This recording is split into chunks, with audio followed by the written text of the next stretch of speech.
Estamos aqui com a cantora Jéssica nas caladas da noite para ela expressar tudo que ela sente. I know that it's you night. I know that it's you night. Home today, home day. I know at the birthday of Lord. I know that it's you night. I know that it's you night. I know, Mom, she be so far. I know this, I know. I just see the night, I'm not see the night, I breathe, I'm not, I don't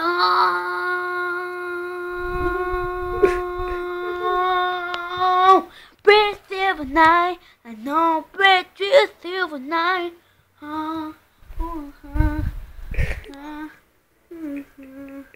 Gente, ela quer que filme a mão dela. Filma a mão dela.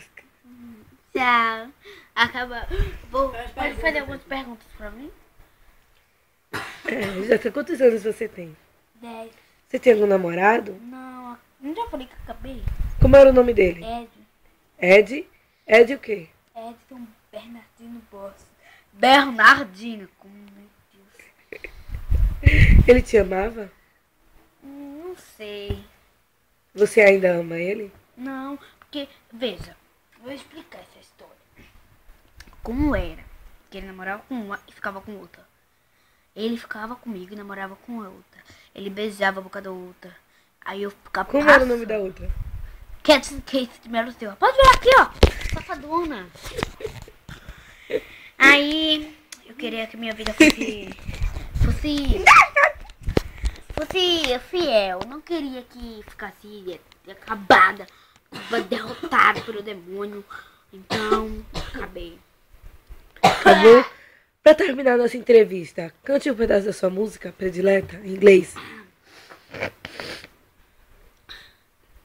If he know, I'm just the harpers just now, I'm just know, and me, I'm just if no, no, I'm betrayed and knew, and know, I'm burning only, and see, oh no, it's no.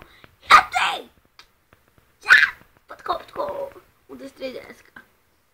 Terminou? Ainda não terminou. Fala sobre mim, Jéssica.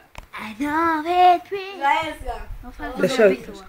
Ela é chata, idiota e burra. Eu amo ela mesmo assim. Ô, Eliane.